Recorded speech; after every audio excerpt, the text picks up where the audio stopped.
I sit here with sadness today to report to you that I'm incredibly disappointed in one of my all-time favorite fighters, my brother, Floyd Money Mayweather. And I'm not talking about legit, bona fide boxing, pure boxing chaos. I'm talking about the kind of stuff that's just embarrassing. Look at this here, please.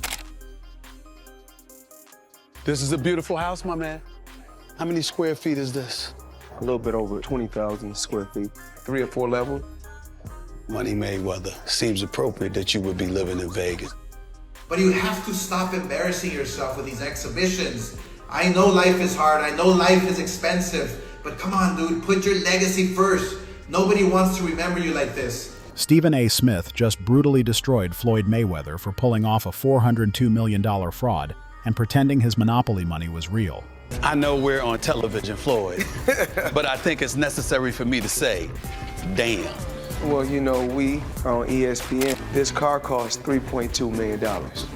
This Bugatti right here costs $1.6 million. I believe that Floyd Mayweather has gone completely broke. And not just broke, but millions and millions of dollars in debt. Turns out, the so-called Money Mayweather might have just been overdrafting as a designer. And honestly, shout out to Stephen for finally saying what everyone else was too scared or broke to admit. Who got the highest gate? Floyd Mayweather. Who made the most money? You did. Who was the most accurate fighter of all time? You were. So it's basically saying that... The greatest of all time. Okay. Stephen A. Smith isn't new to controversy, but what caught everyone off guard was how swiftly he turned on Floyd Mayweather, a man he once praised as the sharpest mind in boxing. But that's all changed now. Fake news. Yeah. Why is he saying that? What does that even mean? You can trust the news. There's no such thing as fake. People were dressed up as empty seats, and I mean thousands of people. No. I bought my mother's ticket that day. That day, my mother decides that she wants to go to the fight. Exhibition fights against YouTubers? Swapping referees mid-match when things didn't go his way? It all reeked of desperation, not dominance. Stephen A. didn't sugarcoat it. He flat out said these were not the moves of a man in control. These were the choices of someone trying to stay afloat. And it gets worse, your jeweler filed a lawsuit against you in Miami. And many are saying you're gonna have to sell off your assets. I hate seeing this happen, bro. What truly pushed Stephen A. over the edge, though, wasn't just the sad performances or the sloppy ring antics. It was the way Mayweather continued to flaunt a lifestyle that, according to multiple sources, was falling apart behind the scenes. $0.8 million, dude? You're the first to see it. That's insane.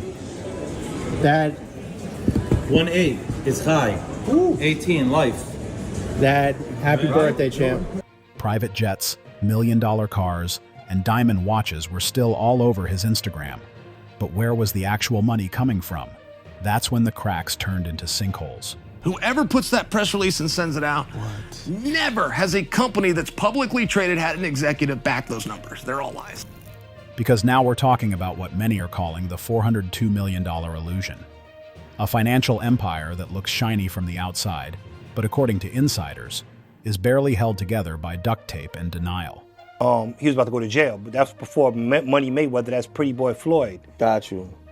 He was speaking to E, he needed a couple of $1 million to stay out of jail. Floyd has publicly claimed that he made over $1 billion in his career, with a jaw-dropping $700 million coming from just 2 fights. But people who've worked around him aren't buying it. They say those numbers were always inflated. And if you really dig, there's zero third-party verification for any of those headline-grabbing paydays. I know you like to make money. You're never going to stop making money. Very, very few people on the planet know how to make money like you know how to make money. Chael Sonnen, former UFC fighter and now one of Floyd's most vocal critics, pulled no punches. He claimed the sold-out arenas for Mayweather fights weren't actually sold out at all. In fact, he said that event organizers used actors to fill empty seats, literally dressing up people to make it seem like the place was packed. If that's not the definition of staged success, what is? I'm in there and I'm telling the world that this place is sold out because that's what's on the screen. It's not even close. Yeah. This isn't like, it's pretty much full. This isn't, there's thousands of empty seats. That was the first time that in my own life I ever just, wow, fake news is real. Wow. And then Mayweather, they wanted a rematch. They were begging. They were doing more media trying to get a rematch than they did leading into the first match. And the guys that wrote the check. And it goes deeper. Sonnen says the idea that Floyd made $100 million in a night is pure fiction. According to him, the real number was closer to $60 million, total, which sounds like a lot, until you remember how quickly Floyd burns through it. Between the gambling, the cars he doesn't drive, the jets he doesn't fuel, and the houses that just sit there. Money doesn't last long in that world. We helped build this guy up. He was fighting on my undercard. He was the co-main. We helped build this guy up. And you know what Oscar De La Hoya do? You know what Mr. Loyal Oscar De La Hoya do? I'm sorry, Miss Disloyal Oscar De La Hoya do? He take him right over to HBO and cut a deal with HBO. And when he cut the deal, he got money, but I bet Canelo didn't see none. The illusion wasn't just about cash, it was about control. Floyd sold the world a dream, that you could beat the system, be your own boss, and walk away richer than anyone else. But now, that dream looks more like a carefully curated performance, a luxury lifestyle propped up by unpaid debts, exhibition gimmicks, and the hope that nobody would dare ask too many questions. But these are the things that people don't know about. But Stephen A. did, and he wasn't alone. The shift in tone from admiration to embarrassment is real. What was once respect has turned into concern. Because when the same man who taught a generation how to protect their name now spends his days chasing clout and dodging lawsuits, you can't pretend it's all just business anymore. At some point, the numbers stop adding up, and the people start speaking up. Nah, we're taking this for the court. No, are you being serious? Is this like a... Do I look serious, lady? You do. I'm just making sure. I apologize. Really? I'm just... Nah, I'm fucking with you. Let's talk about what might be Floyd Mayweather's most desperate flex yet. On March 2023, Floyd posted a video on Instagram claiming he had just bought 62 apartment buildings in New York City. No partners, no investors, no middlemen, just him. I believe that Floyd Mayweather has gone completely broke. He showed off a few photos, talked about how all the buildings belong to me, and told his followers to go check out the retail stores down low, because according to him, those were his too. The caption, loaded with hashtags about generational wealth, ownership, and self-made success. It was all meant to scream, I'm still rich, I'm still in control. He asked me to help him, so I could stop them from using TMT as their logo right now. Because you wouldn't do that because y'all cool again. But behind the filters and the designer hoodie, nothing about it was real. Within days, Business Insider dropped a report that torched the entire claim. According to the investigation, not only did Floyd not own all 62 buildings, he didn't even own a controlling stake in any of them. The ownership records showed no transaction transferring those buildings to Mayweather's name. In fact, the primary ownership of the properties remained with the original holders. Floyd, at best, was a minor shareholder and at worst, not involved at all. Man, and it's crazy, but it's happening. Yeah, 50 Cent is pretty much exposing the fact that Floyd Mayweather is having issues, but it was not 50 that started it. It was actually Business Insider. They got Floyd here. It says Floyd Mayweather is stepping into Manhattan's multi-family ring in a big way. The retired boxer has gone into a contract to pay $420 million for a 1,000-unit affordable housing portfolio with more than 60 buildings, according to... So when people say Hamilton hasn't looked like himself lately, it's not just about form, it's about fundamentals. He's not just adjusting to a new team, he's adapting to a new system from the ground up. And as we know in post-Suzuka, something didn't sit right with Lewis Hamilton. He said it outright. The car felt off. No crash, no incident, but performance that didn't add up. Now we know why. Inside Maranello, engineers quietly discovered a gearbox supply fault that was affecting torque delivery and throttle response. Sources familiar to the deal.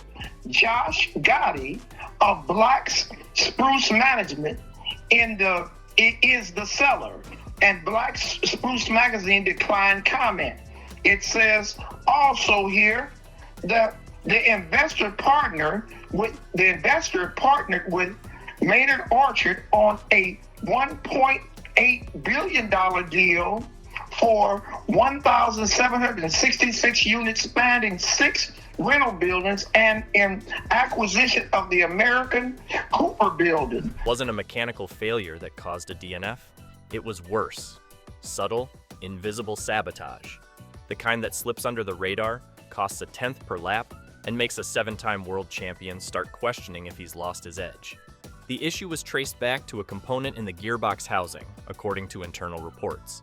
It was disrupting torque consistency, especially during corner exits. Precisely the phase where Hamilton has always made up time.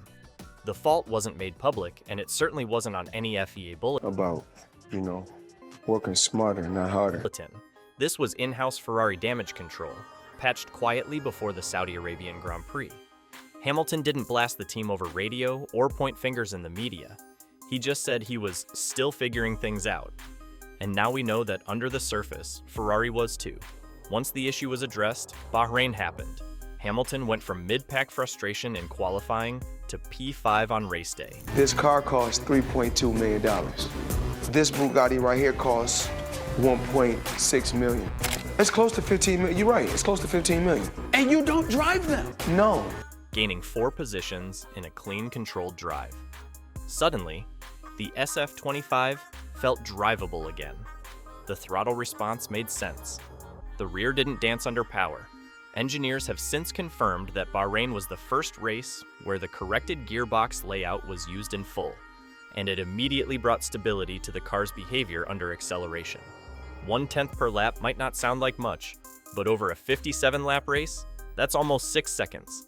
Enough to change everything. Coined this phrase, fake news. Yeah. Why is he saying that? What does that even mean? You can trust the news. There's no such thing as fake. People were dressed up as empty seats, and I mean thousands of people. No. I bought my mother's ticket that day. That day, my mother decides that she wants everything from pit strategy to track position. And while the gearbox gremlin may be buried now, Ferrari's broader aero challenge isn't. The SF25 has another secret problem that's been eating away at its potential since preseason testing. It can't run at the ride height it was designed for. That's not just an inconvenience, that's a fundamental design flaw with massive consequences. According to engineers within the team, Ferrari is losing around 20 points of downforce purely because the car is being forced to run higher than simulations intended. To put it plainly, this is why the SF25 still trails McLaren by 0.4 seconds per lap. In simulations, whoever puts that press release and sends it out, never has a company that's publicly traded had an executive back those numbers. They're all lies. Ferrari was confident the car would be neck and neck with McLaren. But real-world track data ripped that belief apart. The car starts porpoising or scrubbing performance the moment they lower it to its optimal height. So, to avoid instability and floor damage, Ferrari lifts it and loses the very grip that makes the design work. Until that is solved, we helped build this guy up. He was fighting on my undercar. Every other upgrade, every new floor, every new wing, built on a compromised platform. This issue explains a lot. It explains why Ferrari's raw speed in qualifying isn't being converted into front row starts. It explains why race pace fluctuates depending on compound and fuel load. And it explains why Hamilton, despite getting more comfortable in the car, still finds himself chasing instead of attacking. Until the SF25 can run at its... You want to get Conor McGregor in the ring for an exhibition match? All right, that's fine. Conor sold that. It was great marketing. He's not a boxer, but hey, he was a knockout artist in the UFC. I get it. Fair enough. But what I'm trying to say is this. When you're great, when you're elite, not just anybody deserves to be in your pristine space. And what I mean by that is I'm not talking about on the street or anything like that. Boxing is your thing. Intended spec. It's like asking a sprinter to run in ankle weights. No matter how good their technique, there's a limit to how far they can go. And that has massive implications. Because if Hamilton is still adapting now, he's not even working with the final product yet. Every lap, every race weekend so far has been him playing catch-up in a car that's incomplete. And when the full spec does arrive, I love bringing the people into my lifestyle, showing the people how I live. Now, I know you guys see me on a regular talking about real estate. Well, lately, I purchased 62 apartment buildings in New York City. And what I need you guys to do, slide over and check out the photos. It's not all 62 buildings, it's a few buildings, but guess what? All the buildings belong to me. I don't have no partners. And all the retail down low on my buildings all belong to me. Guess what? You can do the same. Expectations, pressure, and scrutiny will jump with it. So, what do you think happens when Hamilton finally gets the full SF25 under control? Let us know in the comments. All right. Well, now we're trying to figure out what happened, right, with Business Insider. So according to another update, he did ink a $402 million deal for a Black Spruce portfolio. When he said that it was all his and no one invested, he meant no one was funding his part of the investment but him. And so I think this is something where maybe he owns a piece of this or shares in it, but it hasn't changed hands because the majority owner is still the same owner that it was before. I'm trying to understand what happened with this, but I know there's a story that's circulating, so just putting it out there. His part. So I think this piece of this or shares in it, but it hasn't changed hands because there's a story that's circulating. So I think this, but it hasn't.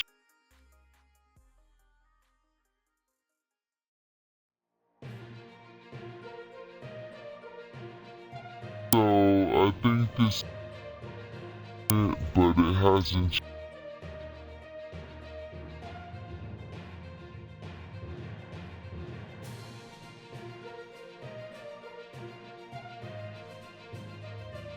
Dude, I'm missing a couple mil. We're gonna find it, bro. I'll see you in court. The art is happening. Just like, mark my words, we're coming for you, Floyd. We're coming for your millions and the last thing. The most damning part? Logan claimed Mayweather's entire post-retirement hustle was just a circus act built on puppeteering influencers. According to him, Floyd targeted social media stars, guys with huge followings but little legal leverage, because they were easy to use and easier to silence. And when they asked for their share, Floyd's answer was always the same: money takes time.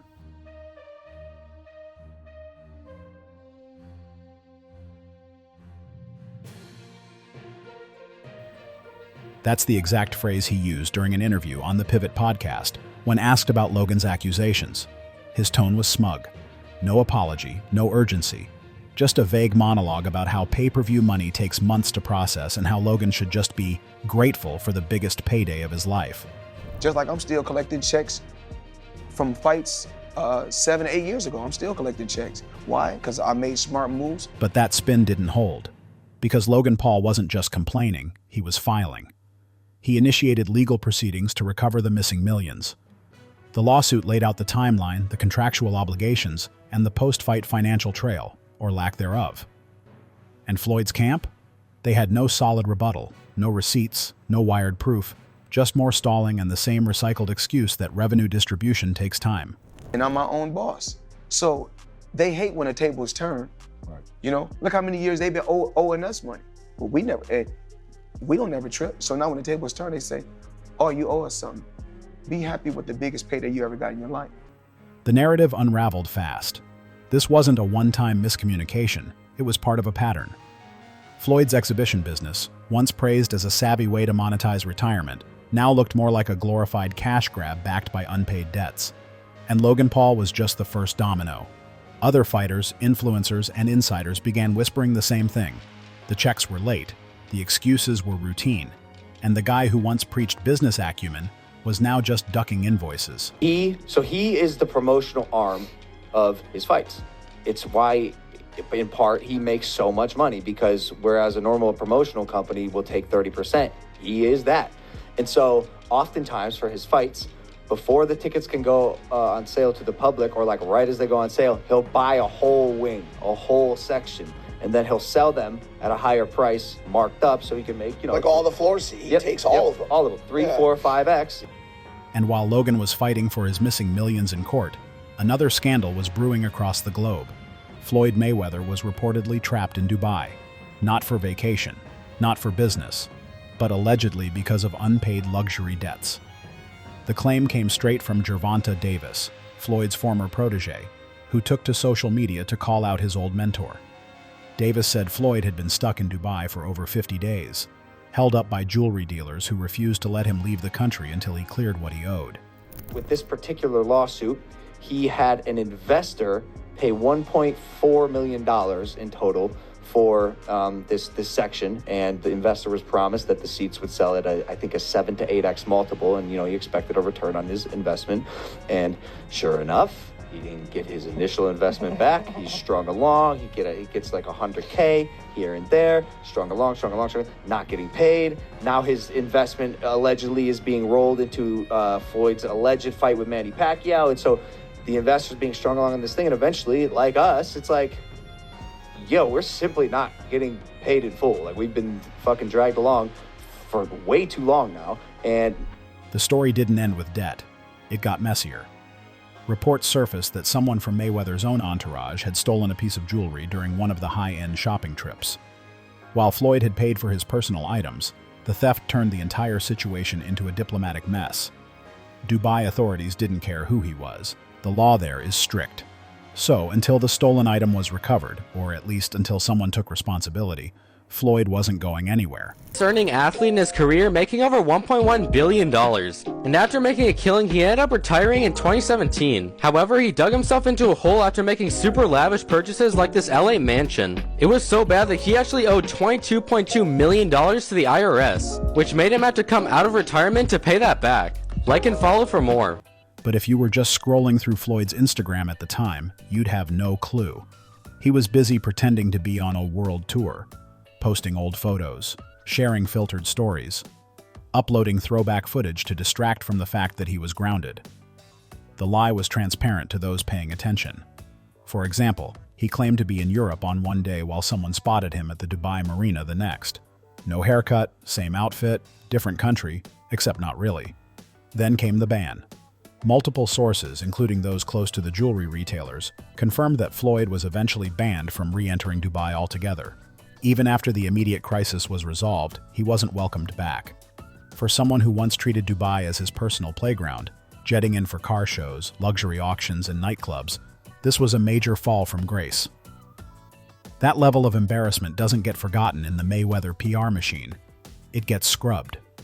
The crowd booing in the arena at the end. But in the middle of the second round, Floyd literally had the referee swapped out.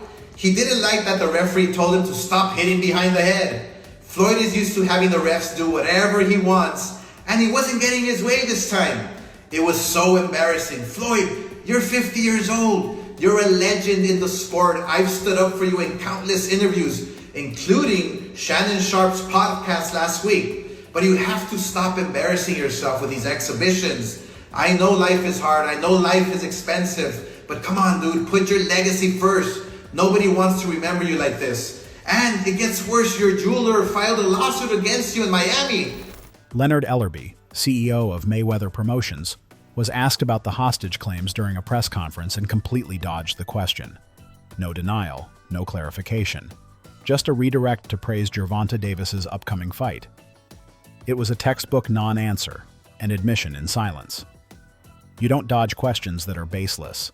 You dodge them when they're uncomfortably true. At least that's what Logan Paul thinks. Logan hopped on the Walkway to Fight Club show, and when he was asked about being paid, he was nothing short of honest. It's unfortunate because, same Floyd Money Mayweather. Surely I was going to get my check fairly quickly, right? And that didn't happen, so I'm sure it'll come eventually, right? I realized, okay, I'm being strung along. This is a classic, hey, buddy, you're the new guy in this industry. We're going to puppeteer you however we want. Hop on for the ride and shut up. Instead of shutting up, I make fun of him on social media and let everyone know that he doesn't have any money. All the while, Floyd kept uploading content like nothing was wrong. Luxury watches, motivational captions, talk of real estate investments. But the timing of these posts matched exactly with the Dubai scandal. In fact, one post claimed Floyd was in Paris during the exact week Davis posted that he was being hung up like a rotisserie chicken in the UAE.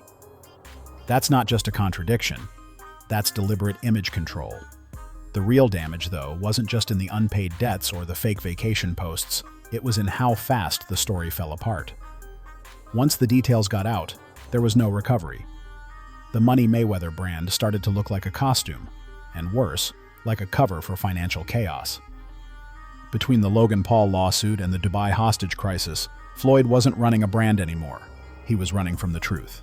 Famously run home from the nightclub. So he would go out in Vegas, he'd be partying. It looked like he's partying, he's drinking water. And then he would have his driver drive, and with his pants on, jeans on, he would jog home. And the dude was always training, never got out of shape. Dude, the jog home in jeans isn't the torture. The torture is sitting around a bunch of drunk people drinking water in a club. I jog home all night. In the middle of lawsuits, unpaid debts, and social media backlash, Floyd Mayweather made a sudden attempt at redemption by claiming he handed out $30,000 to 3 homeless men in Los Angeles. Here's the backstory. According to Gervonta Davis, Floyd Mayweather is being held hostage in Dubai over unpaid debts. Boxing agent Rick Glazer confirmed Davis's comments by saying Floyd is desperately trying to work things out with Dubai's court system. And that's why my comment, blink twice if you're stuck there, on this post is getting a lot of attention. Mayweather still hasn't addressed the situation, so stay tuned. It was supposed to be a feel-good headline. TMZ even ran a quick article about it, citing sources close to Mayweather, who said he busted out his backpack and gave each man $10K in cash on the spot. There was even a quote from one man, identified only as Reynolds, saying, "I don't want to show my face, but Floyd just gave us $30,000. But there was one small problem. Floyd was still in Dubai. In my opinion, Tank is the best fighter in the entire world. And another terrific opportunity on June the 15th to go out there and show you guys why he's the top dog. Just out of curiosity, bro, he said that Floyd was kidnapped by the Abu Dhabi folks. Any comment on that? And again, like I was just saying, again, Tank's that guy. And for all the guys out there in the weight class and around the weight class, he's coming to get each and every one of you. That same day, April 5th, 2023, he posted on Instagram from the Burj Al Arab posing in front of the Dubai skyline in a tailored white outfit, talking about global hustle and changing lives worldwide. There were geotags, there were videos, there were Dubai influencers commenting under the post. So unless Mayweather had figured out how to teleport between continents, the LA donation story didn't add up. Y'all know Floyd be lying too. Floyd trying to, I've been out of town. I've been traveling the world for 2 months, but you look at Floyd, he ain't got no haircut or nothing, and he sent him there. And then Bill Caney said, "Oh, what account you on? Why we ain't on the Floyd Mayweather account?" He said, "Oh, this is a guy account that I'm cool with, or that I know this his account. Why you can't get on your own account, Floyd?" Not hating on Floyd. Floyd didn't touch a lot of money, more than I probably ever see in my life, y'all. But at the end of the day, y'all got to look at it like this. Ain't no 40-some-year-old guy who done made $500 million finna be out there doing exhibition fights. Even stranger, no photos, no videos, no footage of the alleged $30K handout ever surfaced. Not from TMZ, not from a fan with a phone, not even from Floyd himself, who normally films himself doing everything, including just walking out of a car. The entire claim existed in a single quote from an unnamed person through a TMZ write-up that sounded suspiciously like a planted press release. And considering TMZ's history of running stories straight from celebrity reps, people began asking the obvious question: was this another PR distraction? Know about Floyd Mayweather's inner life. But back to TMZ. So they reported Floyd Mayweather was courtside for last night's pivotal Clippers versus Mavericks game, but before money got to the arena, he was handing it out, blessing 3 homeless men with $30K. Now, there are no pictures, there is no video of this happening, but there is an official TMZ article, and TMZ usually gets it right. TMZ also said, "We're told Mayweather began talking to the guys and decided he wanted to help, so he busted out his backpack and blessed each guy with 10 racks. I don't want to show my face, but Floyd just gave us $30,000, Reynolds, one of the men, said after receiving the gift." Because at the same time this charity stunt dropped, Floyd's financial situation was actively unraveling. He was still being pursued in court by Logan Paul, who hadn't received full payment for their exhibition fight. A Miami jeweler had filed a lawsuit over unpaid luxury items, and investors from his ticket-flipping scheme were accusing him of stalling their payouts for over a year. The headlines weren't good, and this conveniently timed act of generosity looked more like damage control than kindness. Turns out that the rumors were true, and Floyd Mayweather has been trapped in Dubai for the last 50 days. Gervonta Davis was the first to claim it. Now multiple insider sources have confirmed that he is in fact trapped in Dubai for a debt that has nothing to do with boxing. After doing a little digging, it seems that someone in his camp while he was shopping for jewelry in Dubai stole one of the pieces, got away with it, and then blocked all communication with Mayweather. Since then, Floyd has already paid for the jewelry, but they refuse to let him go until they get their piece back. And allegedly, this guy right here is the thief that's... Despite all of this, Floyd kept insisting that everything was fine. In interviews, he claimed he was still making millions every month, still cashing checks from fights 7 to 8 years ago, and that people were just jealous of his success. But the optics told a different story. Every time he was questioned, there was a new flex, a watch, a private jet, a quote about generational wealth.